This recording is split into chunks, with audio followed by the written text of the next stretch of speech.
Sunlight by the Albinocorn. Chapter 3. Sunset's alarm went off, and she slapped it until the sound stopped.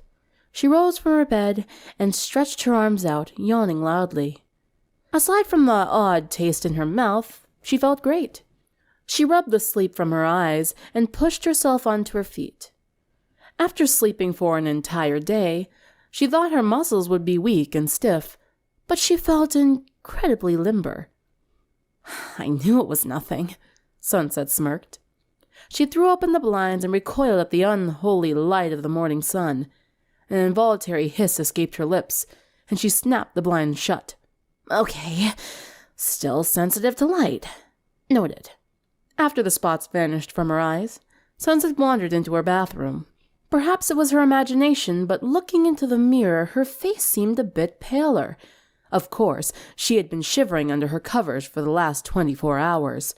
Her hair was a knotted mess, nothing a hot shower wouldn't fix. Speaking of hot showers, Sunset noted she was still particularly cold. Not freezing like yesterday, but enough for her skin to form goosebumps. A shower and maybe a bowl of soup for breakfast. The thought of food, however, made her stomach turn. All right, just a shower then. Sunset peeled off her fetid pajamas and stepped into the steaming curtain of water.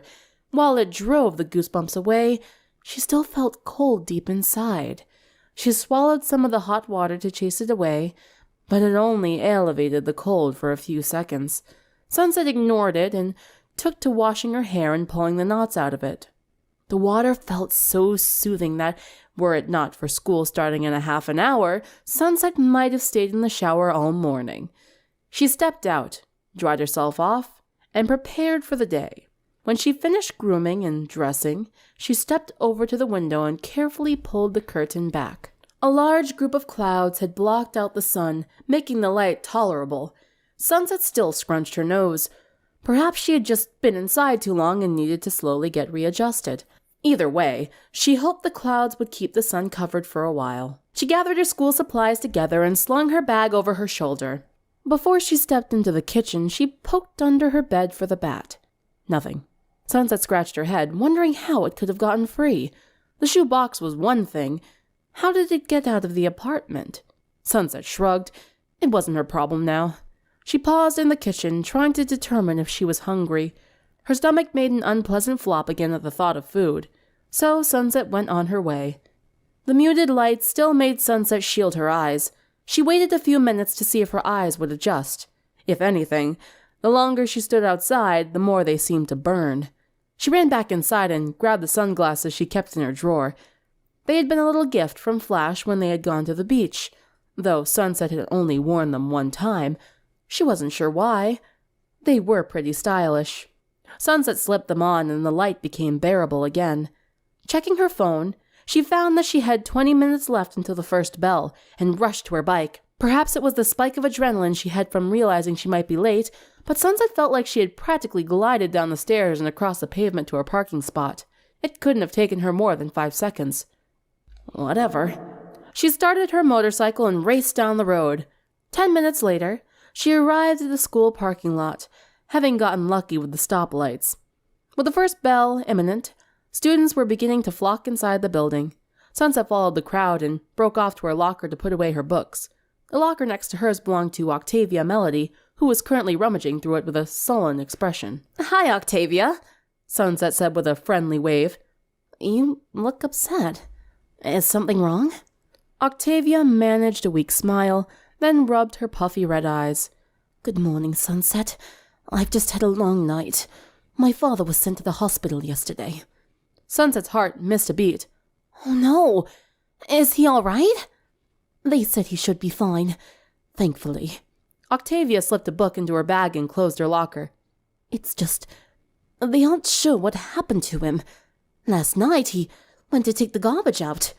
Then he took too long to come back. My mother went to check on him and found him laying in the alley of our house, unconscious. They said he just had a dramatic drop in blood levels, but they can't figure out what caused it." Sunset finished putting her books away. "That's weird." Octavia nodded. She leaned in and dropped her voice to a whisper. "It gets weirder. While we were at the hospital, 3 more people were rushed in under similar circumstances. They were found all with extremely low blood levels. Closing her locker, Sunset fixed her eyes on Octavia's neck. Definitely freaky.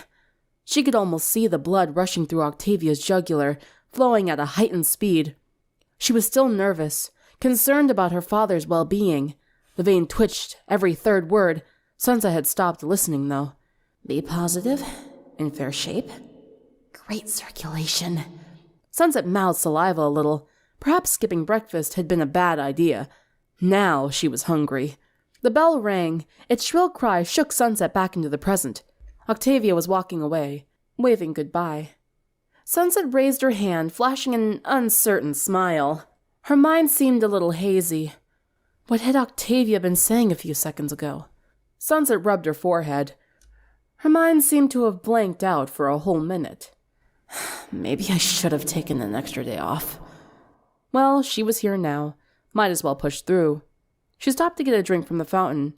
It didn't do too much to quench her parched throat. Nice shade, Sunset! Sunset set her tray of food down next to Rainbow's. What are you... Sunset reached up and pulled her sunglasses off, squinting at the sharp contrast. She pushed them back on and sighed. Right. My eyes are still really sensitive to light, I guess.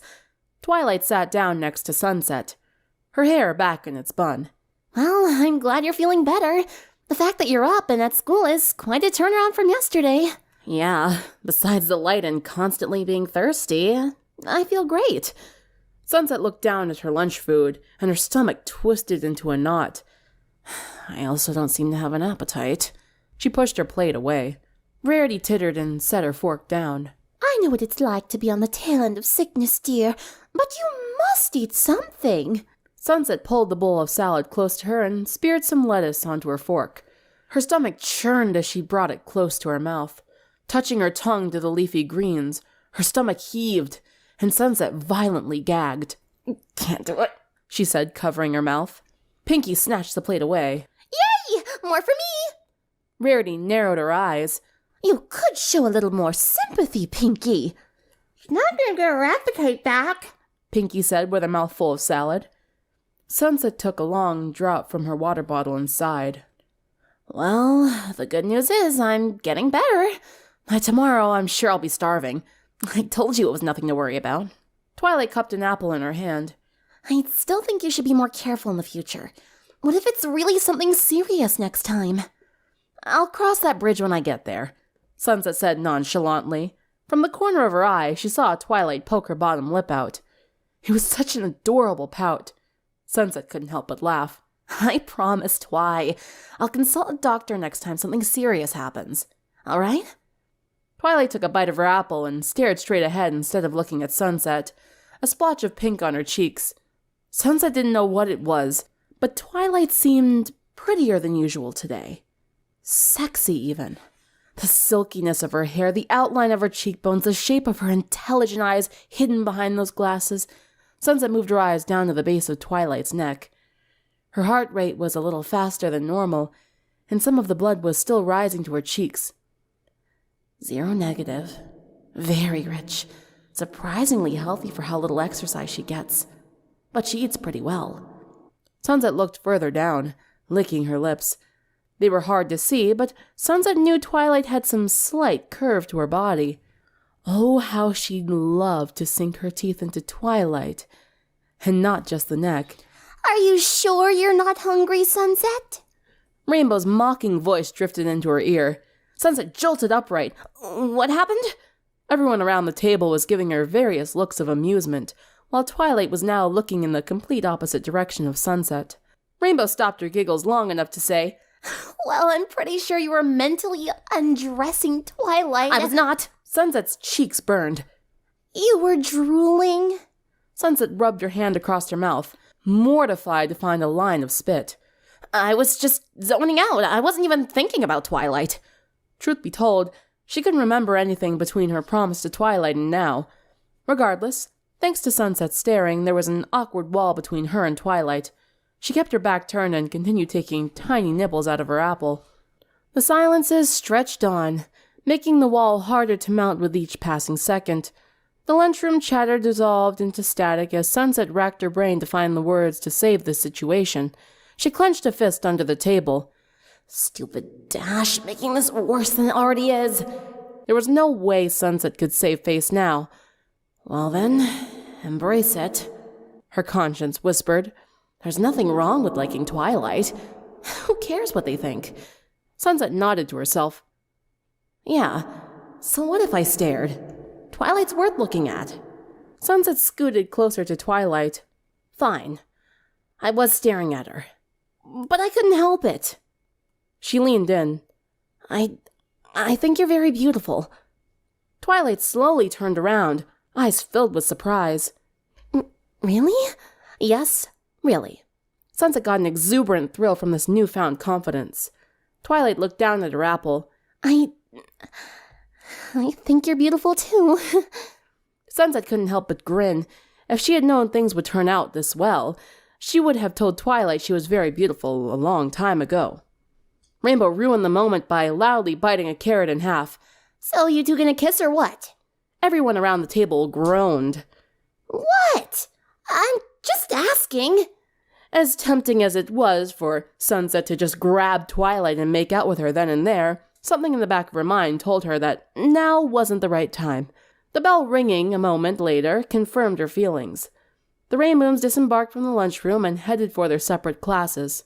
Twilight gave Sunset a little extra wave as she departed. Sunset licked her lips, watching Twilight's retreating form. She shook her head as her mind started to grow hazy. Whoa, I really should get something to snack on. Too bad her favorite snack had gone off to class. With the school day concluded, the Rainbooms sat together on the stone wall that divided the parking lot from the school lawn. They each had a bottle of sweet apple acre cider in their hands as they watched the clouds roll over their heads. Sunset got an irritating itch every time the sun poked its head out. Twilight sat next to her, and it took all of Sunset's willpower not to tackle her to the ground. As much as she enjoyed this new surge of confidence, she wasn't sure she needed the desires that came with it. Pinkie tossed the rest of hers back and belched loudly. Excuse me. Rarity waved her hand. Indeed. So, guess what I heard in math today? It's super spooky. Rainbow took a large gulp of her soda. Let me guess. Some people are in the hospital because they randomly lost a lot of blood. Pinkie gasped. Dashi! You're a psychic and you didn't tell me? No, I just heard it from Cloud Chaser. Flitter was one of the people admitted to the hospital last night. Fluttershy almost dropped her bottle. Oh no! Is she gonna be okay? I hope so. I've never seen Cloud Chaser so upset. Sunset leaned forward so she could see Rainbow at the other end of the wall. Well, the same thing happened to Octavia's dad, and she said he should be fine. She stared into her empty bottle. Still, this is really weird. I say it was a vampire, Pinkie exclaimed. Sunset rolled her eyes. Pinkie, I told you, vampires don't exist. Rainbow stuck her hand up. Yeah, and I called BS on that, remember? Yes, Magic Pony Girl can't say things that are only a myth. I stand by what I said, that there are no vampires in this world, and I'm nearly positive there's none in Equestria. We have a lot of mythical things, but not vampires. Pinkie put her hands on her hips, trying to look serious. Well, what else could have done it? Sunset rubbed her neck, passing over the tiny teeth mark.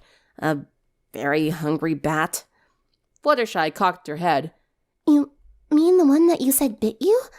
Sure, I mean, maybe it's just weird and wants human blood. Fluttershy tapped her fingers together. Well, I suppose it's not out of the realm of possibility, but I'm still wondering why a bat is here in Canterlot in the first place. Applejack sipped her drink and said, Someone's idea of an exotic pet? Every head turned to Pinkie. Hey, it wasn't me!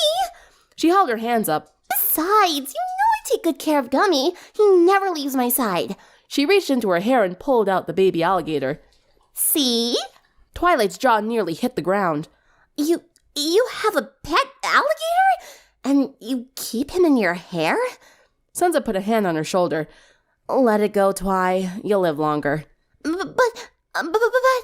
Sunset placed a finger on Twilight's lips. Trust me.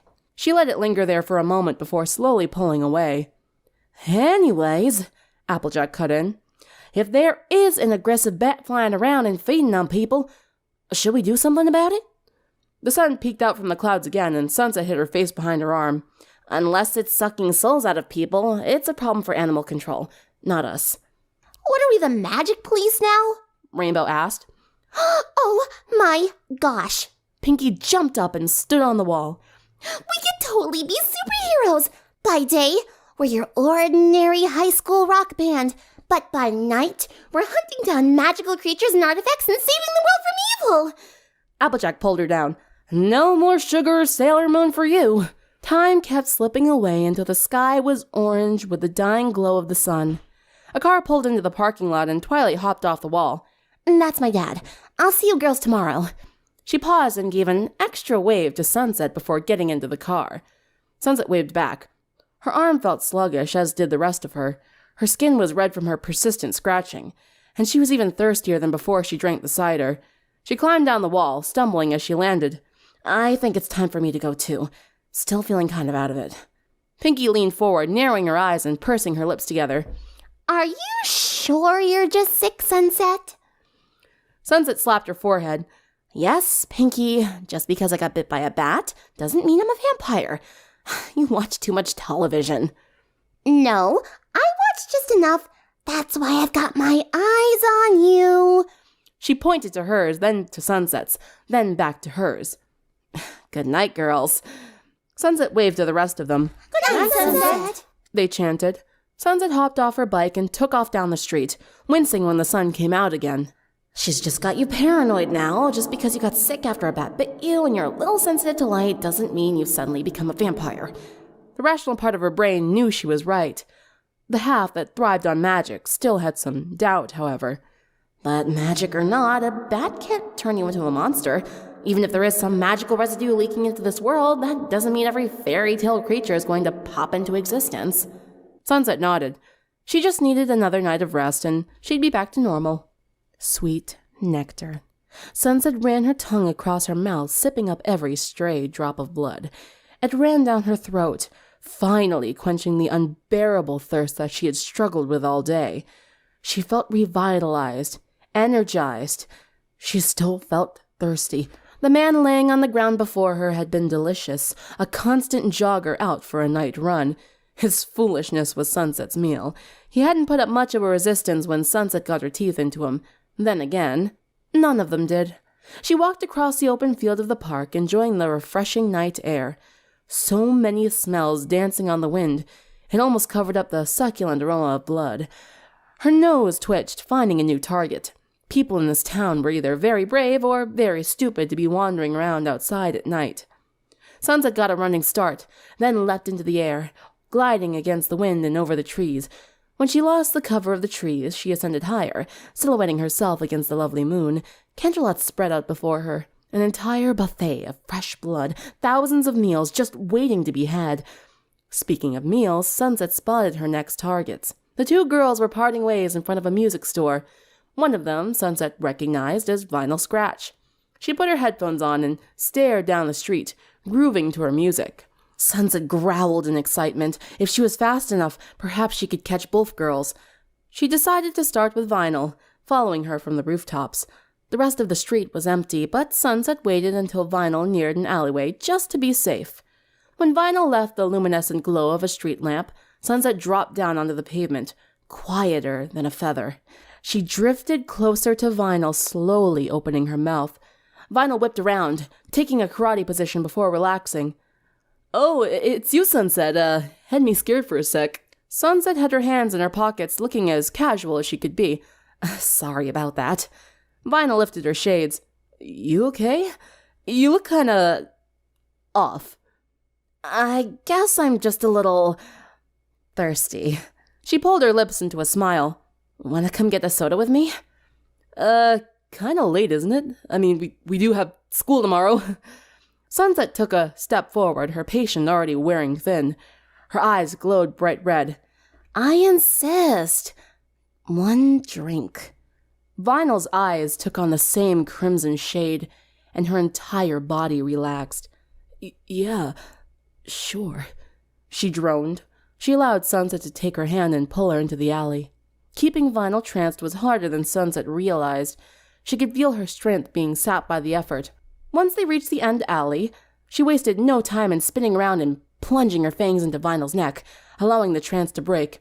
Blood streamed into Sunset's mouth, its rich flavor and smooth texture dancing over her tongue before sliding down her throat. She'd compare it to fine wine if she had ever tasted it before. Vinyl moaned and went limp in Sunset's grasp.